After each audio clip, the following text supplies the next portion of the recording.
좋은 이와 좋은 시간을 보내고 싶을 때면 우리가 하는 말이 있다. 차 한잔 하자. 이렇게 우리와 함께 정을 쌓아온 한반도 차의 역사는 언제 어디서 시작된 것일까?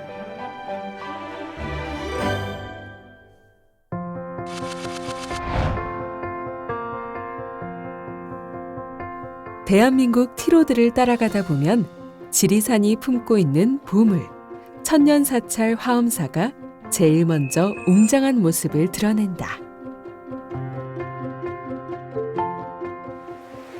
와, 교수님, 저희 지금 와 있는 곳이 어디예요? 여기 서울서 차로 한 4시간 걸리는 곳이죠. 전라남도 구례군 그 화엄사에 있는데요. 지금 이미 지리산은 알죠? 지리산을 들어와서 지금 오늘 구름이 껴서 안 보이는데 저 너머에 노고단 천왕봉이 있으니까 지리산 입구에 와 있다라고 생각하면 되죠. 근데 저희 여기는 왜 온 거예요, 오늘? 왜 온 것 같아요? 제가 오늘 뭐가 궁금해서 왔는데. 신라의 역사를 쓴 네. 신라 백제 고구려의 역사를 삼국사기를 보면은 대림이라는 사람이 차나무의 종자를 가지고 와서 이제 흥덕 왕한테 보고를 했더니 차나무가 자라기 좋은 장소가 한반도 내에서는 아주 남쪽이 좋으니까 그래서 지리산 언저리에 가서 심어라라고 해서 심었다라고 하는 기록이 있어요. 그래서 이제 여기를 온 거고요. 네. 오늘 지금부터 차의 길, 한반도의 T의 로드를 이제 가기 위해서 첫 도착지로 여기를 삼은 거고요. 그래서 여기서 하엄사에서 주장하는 차나무 시베지를 한번 보러 갑시다. 네.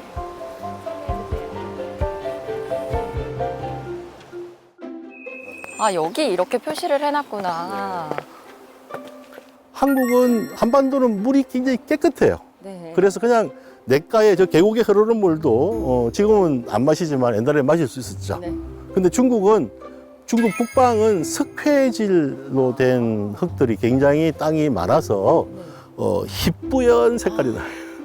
거기 석회가 섞여 있는 거죠. 그러니까 그런 물들을 좀 정화시켜서 깨끗하게 마시는데도 중국인들은 뭔가 새로운 음료수를 선택해야 되는데 찻잎을 덮고 뭐 어떻게 만들어서 향을 만들어내고 맛을 만들어내는 기술을 개발한 거죠. 그러니까 차나무가 있다고 해도 아무도 찻잎을 따서 뭔가 만들려고 안 했지만은 중국인들 중에서는 그 노력을 한 거고요. 그것이 이제 당나라 때 불교 사찰을 비롯해서 지배 권력층 사이에서 차 마시는 이른바 음다의 역사가 이제 유행하게 되니까 주변부에 있었던 신라의 왕실에서도 차를 마시자. 그래서 이제 차에 대한 관심, 그 다음에 찻잎을 구하고 싶은 욕구가 많은데 중국에서부터 배나 아니면은 걸어서 차를 가져오기를 엄청 찻잎을 가져오기 힘들잖아요. 그러니까 이제 차종자를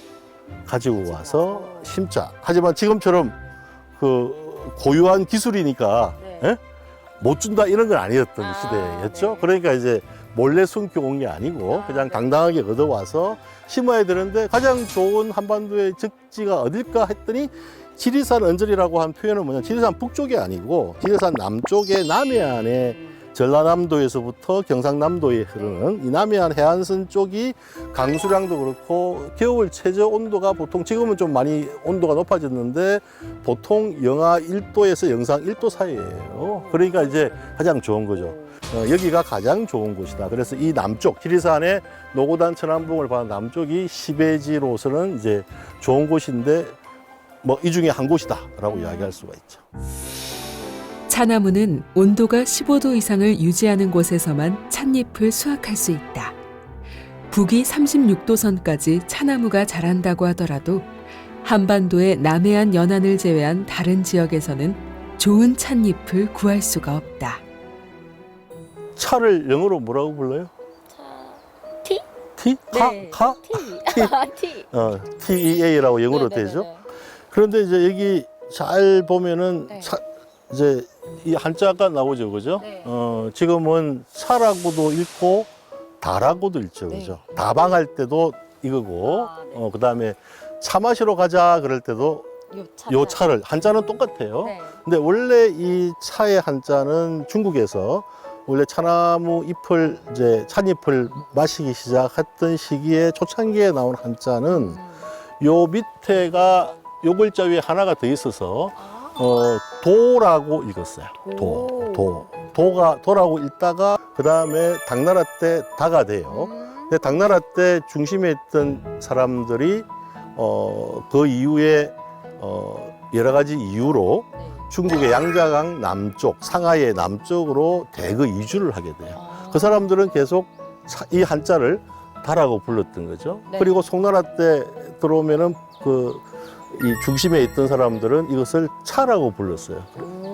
그런데 이제 네덜란드 상인들이 무역을 하면서 중국 남방에 도착했는데 그리고 차를 마셔보니까 괜찮은 상품이에요. 네. 그래서 이걸 이제 수입해서 가지고 가고 싶었는데 뭐라고 부르니라고 보니까 그 지역 사람들은 북방 사람들은 다 차라고 부르는데 그 지역 사람들은 다, 도, 뭐 이렇게 부르는 거예요. 그걸 들으니까 발음이 T에 가까운 거예요. 그래서 이제 테라고 한 말을 영국인들이 다시 그것을 TA라고 영어로 만든 거예요. 그러니까 이 차가 가지고 있는 어떤 동아시아 문명의 상징성이 이 차라고 하는 한자, 처음에 뭐라고 해요? 도, 다, 차라고 하는 한자에 담겨 있다라고 이야기할 수 있습니다. 세계적으로 퍼져나간 차는 나라마다 언어 특성에 맞게 그 명칭이 변화되고 결정되었다.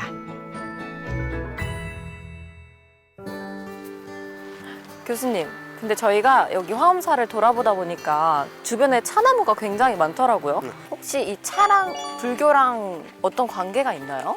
커피도 원래 이디오피아에서 시작할 때 네.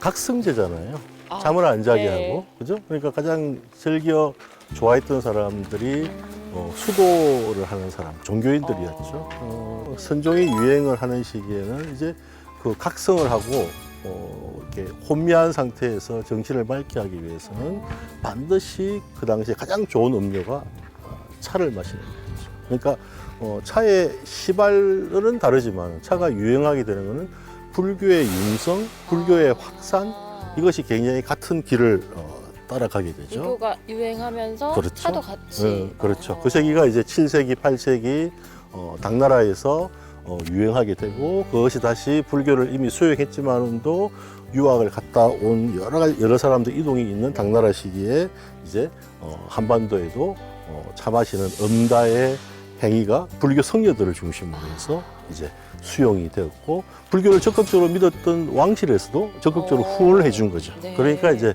차라고 하는 것이 가지고 있는 엄청난 권력가의 상징성, 종교적 맥락, 네. 수련 뭐 이런 것들이 붙어서 굉장히 차가 그냥 단순한 음료수가 아니고 네. 굉장히 많은 기호를 담고 있는 그런 이제 음료가 된 거죠.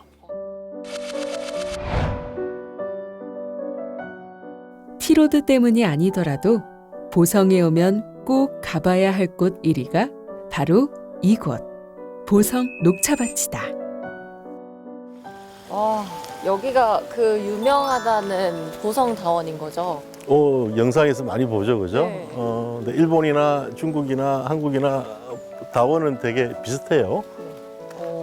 이렇게 키가 낮은 다원은 이제 산업화돼서 대량 생산하기 위한 그런 식의 그래서 산업화된 다원이다 이렇게 볼 수가 있죠.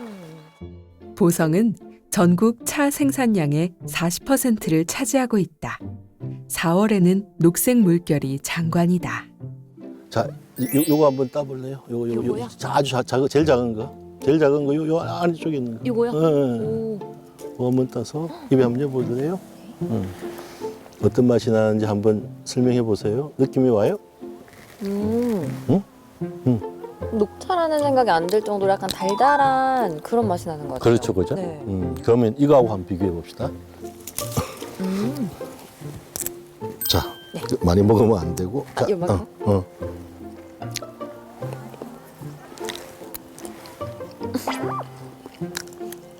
얘는 써요. 그죠? 그래서 이렇게 차나무라고 하는 데서 찻잎을 딸 때는 네. 예전에 처음에 차를 이제 뭐 이렇게 3,000년 전에 중국인들이 차를 먹을 때는 이런 잎을 가지고 이제 찻잎을 떼서 이제 마실 수 있는 음료로 만든 거예요. 그런데 이제 이 재배 기술 품종을 계속 개량하다 보니까 이렇게 4월 20일 뭐 이렇게 고구 전후에서 이렇게 새순이 올라오는 것들 이런 것들을 따가지고 덮고 볶고 혹은 찌든지 그러면은 굉장히 단맛이 안에 향에 배어 있다. 그죠? 그러니까 맛과 그다음에 이걸 뜨거운 물로 이렇게 우려내면은 향이 굉장히 좋아요. 몇천 년 동안의 사람들의 품종 개량과 맛의 개량 때문에 이렇게 새순이 올라오는 것을 가장 고급으로 치고 새순을 가지고 차를 만드는 법은 이 향을 막 쪄내고 그러면은 향이나 맛이 사라지겠죠. 그죠? 그러니까 이 새순에 이 가지고 있는 맛을 이렇게 장마를 지나서까지도 부패하지 않고 썩지 않고 이렇게 맛있게 먹기 위한 제다법이 있는 거고. 그다음에 이제 조금 더 새순이 이제 따내고 나서 이제 잎파 정도에 나오는 조금 더 단단한 것들은 그때는 이제 쪄서 어떻게 또 다른 방법으로 해서 여러 가지 제다법이 생겨서 각 지역마다 나라마다 좋아하는 차 맛의 그 특성이 다 달라지고 제다법도 차이를 보이게 된 거죠.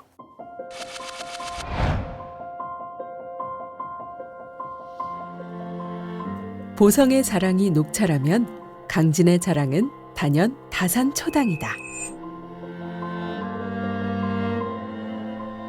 이곳에서 다산 정약용은 18명의 제자를 기르고 학문을 꽃피웠으며 해장선사와 함께 한반도 차문화에 큰 족적을 남겼다. 교수님, 여기가 정약용 선생님이 계셨다던 다산 초당인 거잖아요. 그렇죠. 근데 초당이라고 하면 초가집을 생각하면서 왔는데 지금은 기와집으로 되어 있네요. 1970년대 중반부터 다산 선생에 대한 뭐 연구, 개인의 관심들이 이제 증가하면서 이 흔적이 없던 이 자리를 이제 복원을 한 거죠. 그런데 이제 암만 해도 복원할 때 좀 멋있게 하고 싶어서 기와로 했는데 좀 논란이 많았고요. 사실은 이제 다산 선생의 글에서는 초당을 지어서 머물렀다라고 했고 뭐 본인이 태코를 이렇게 박은 것도 아니에요. 다산 정약용 선생의 가장 큰 그 성과는 여기에 머물면서 가장 조선시대에 많은 저작을 정리를 한 거죠. 그래서 이제 여기가 어떻게 보면 집필 장소였다고도 할 수가 있고요. 그러면서 이제 차나무를 발견하고서 이제 차를 만들기도 하고 그다음에 좀 이따가 우리가 갈 그 백년사에 있는 해장 스님과의 인연 속에서 서로 차나무가 굉장히 많이 중간중간에 있거든요. 그리고 여기서 이제 만들기도 하고 그다음에 저 밑에 보이는 그 평평한 바위가 있잖아요. 그죠? 저 바위가 이제 다조라고 한자로 부르는데 다는 이제 차를 이야기하고 조는 이제 부뚜막을 이야기해요. 저기다가 특히 이제 화로를 갖다 놓고 떡차를 이제 마실 때 그렇게 하니까 우물에서 좋은 물이 있어야 될 거 아니에요. 그죠? 차라고 하는 것은 찻잎만 중요한 게 아니고 물이 좋아야 돼요. 이 산에 있는 돌에서 이렇게 빠져나온 석천이라고 하는데 그 석천이 중국 사람들 그렇고 모두가 차 마실 때 찬물로서 가장 좋은 물을 이야기한 거죠. 그런데 이 뒤에서 흘러내리는 이제 그 바위 사이의 톱에서 빠져나오는 물, 그다음에 우물을 만들어 놓고 거기서 물이 있었겠죠, 그죠? 그리고 연못이 있고 뭐 어느 정도 이제 차를 마시는 불교적 분위기가 또 담뿍 느껴지죠. 정약용 선생이 이제 차를 마시고 싶은데 여기서 만들기만 한 게 아니고 이제 빨리 만들어서 차를 보내달라라고 하는 편지도 써요. 그 중에 보면은 이제 정약용 선생이 주로 즐겨 마셨던 차가 뭔지를 알 수 있는데 하나는 고구 전에 이제 새싹이 돋았을 때 그걸 이제 따가지고 그냥 덕지도 않고 말려서 바로 마신. 그러니까 이제 첫 그 작설인데 바로 마신 그 차가 입차가 하나 있고요. 네. 그 다음에 이제 고구 지나서 입학까지 따서 그것을 이제 쪄서 그 다음에 말리고 쪄서 말리고 보통은 이제 그 다섯 세 번 쪄서 세 번 말려서 그걸 절구에 찧어서 가루 내어서 다시 마치 진흙 빚듯이 해서 이제 엽차 이제 떡차 떡처럼 해서 이제 요만한 엽전처럼 만들어서 떡차를 해서 여름하고 가을에 겨울 동안은 마셨다라고 하는 이제 그것을 알 수 있는 시도 있어요. 편지도 있어요. 그래서 이제 그런 면에서 다산 선생은 조선 후기에 사라져 갔던 차의 어떤 맥락을 부흥시킨 인물로 이제 재조명되고 있죠. 다산 초당에 와서 이제 다산 선생의 차 이야기를 들으니까 이게 티도르의 출발이에요, 그죠? 아, 네. 여기가 시작점. 시작점이에요. 네. 그럼 지금부터 이제 해장선사를 만나러 한번 백년사로 걸어가 볼까요? 네. 이를 걸어갈 수 있어요? 굉장히 힘들어요. 걸어갑시다.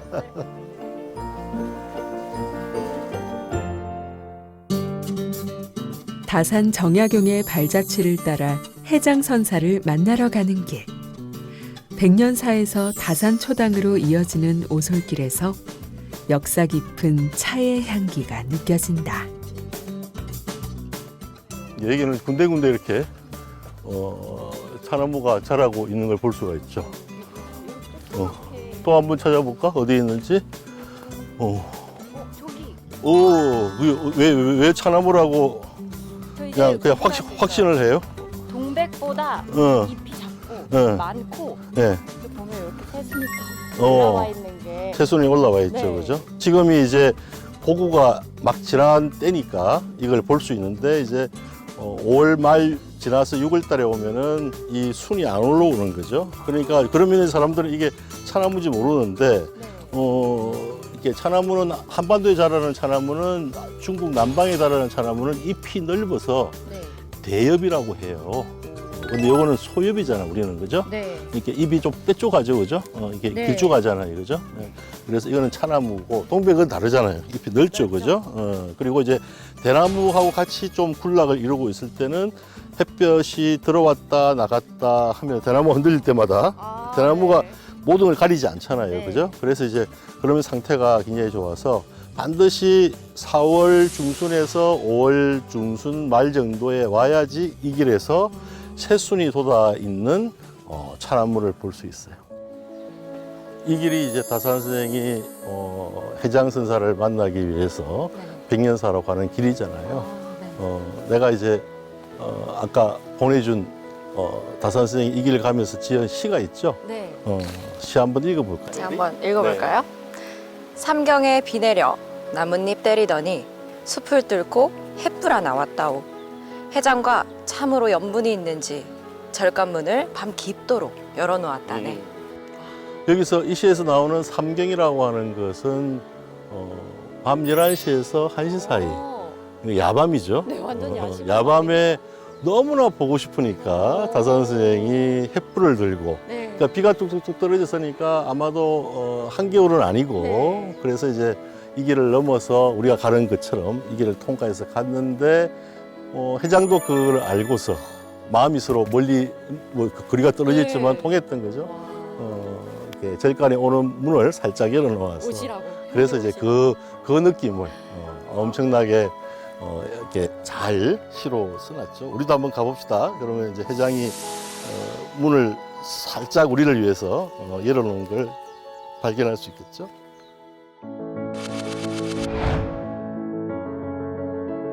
다산 초당에서 백년사까지 약 800m.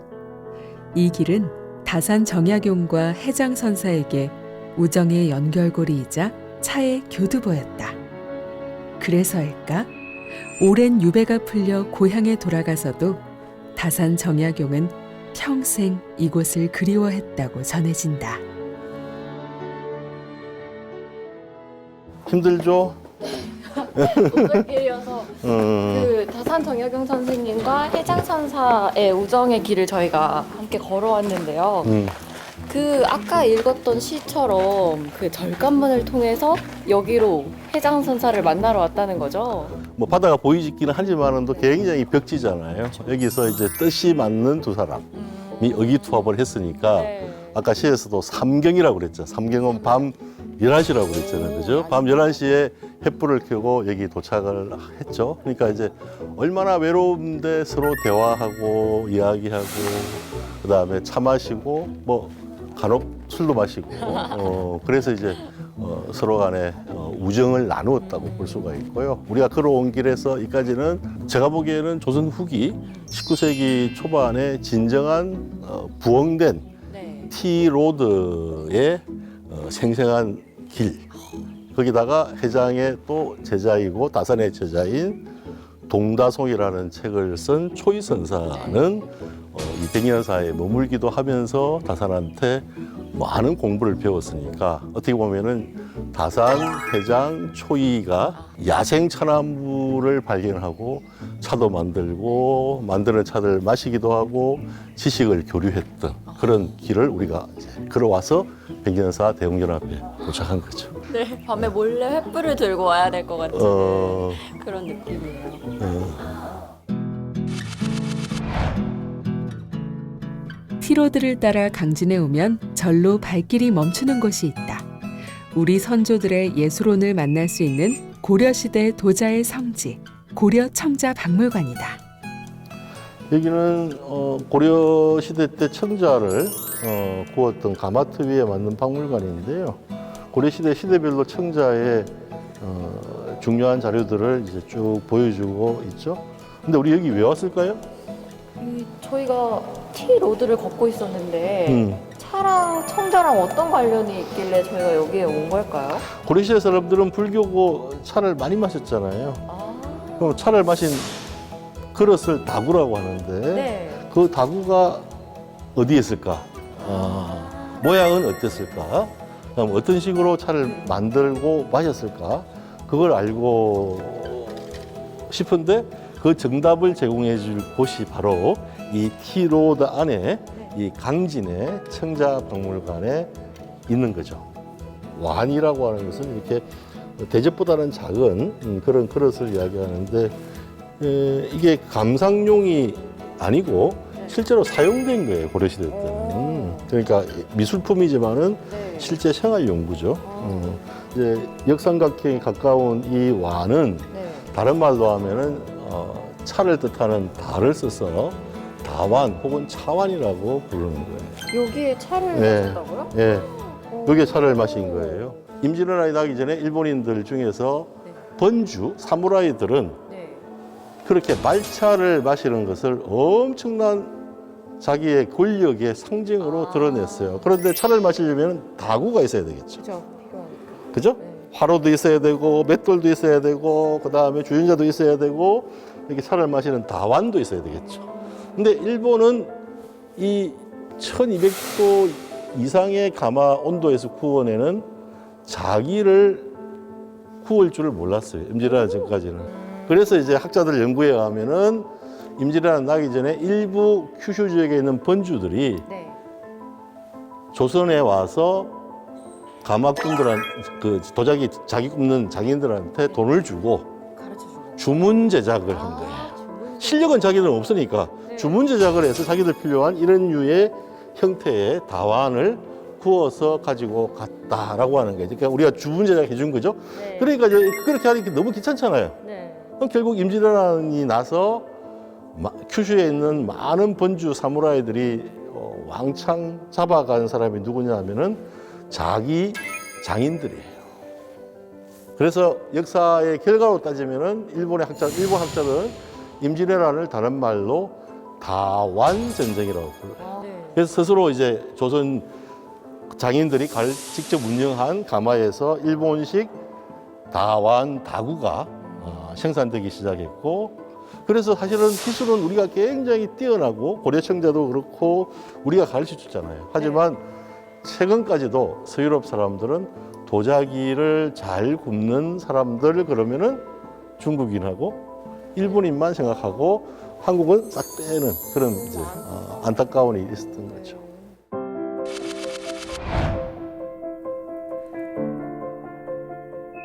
전통의 고즈넉함을 간직한 순천 서남사는 한국의 아름다운 사찰을 이야기할 때 빼놓을 수 없다.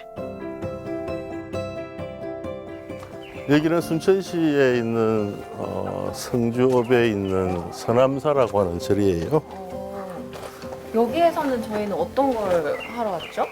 서남사는 태고정이라는 종파의 총본산이고, 근데 여기도 역시 차가 유명한 곳이었어요. 조선시대 때. 그래서 조선 중기 때 흑윤 선생이 쓴 글에 보면은 작설차는 순천이 유명하다라고 해요. 근데 최근에 이제 이 야생 차나무 군락을 만들고 네. 서남사에서, 그리고 순천시에서 이쪽 남쪽에 야생차 체험관을 만들었어요. 오, 그럼 저희가 여기서 오늘 야생차를 체험할 수 있는 건가요? 야생차를 마시면서 이제 힐링을 할 수 있는 그런 장소고, 그다음에 지금 이제 겹벚꽃이 활짝 피었다가 마지막 모습이라서 굉장히 아름답죠. 그래서 사람들도 많이 먹고, 그죠?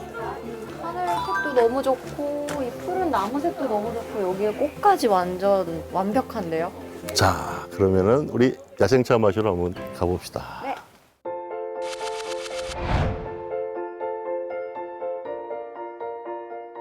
순천 전통 야생차 체험관에서는 전통 기법으로 만든 덕금차를 만날 수 있다. 차 맛을 제다하신 분 첫 번째 차 맛이 좌우가 된다고 하고요. 두 번째는 다구의 종류에 따라서 차 맛이 또 좌우가 된다고 하고요. 세 번째는 오늘 이렇게 예쁘게 오신 팽주님에 따라서 차 맛이 좌우된다고 하는데, 제가 봤을 때 오늘 너무 예쁘셔가지고 차 맛이 너무 맛있게 나올 것 같아요. 자, 그러면 제가 살짝 옆에서 알려드릴게요. 네. 양은 어느 정도가 네, 좋을까요? 제가 네, 됐습니다. 한 10cm 정도 떼면 훨씬 멋스럽습니다.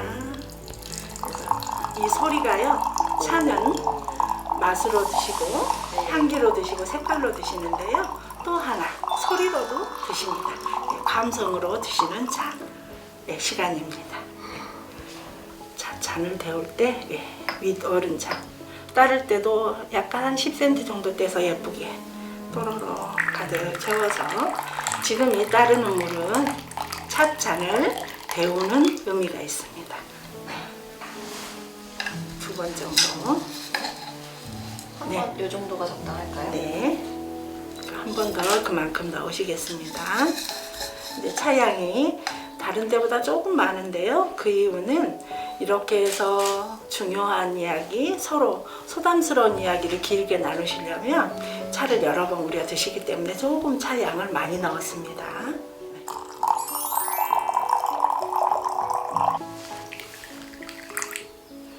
손으로 차 받침을 잡으시고요. 정성과 공경을 다해서 드립니다. 네. 감사합니다. 선장에 우리 제가 우린 차가 맛이 어떤지 한번 주시겠어요? 고마워요. 차 잔만 들고 편하게 드시면 됩니다.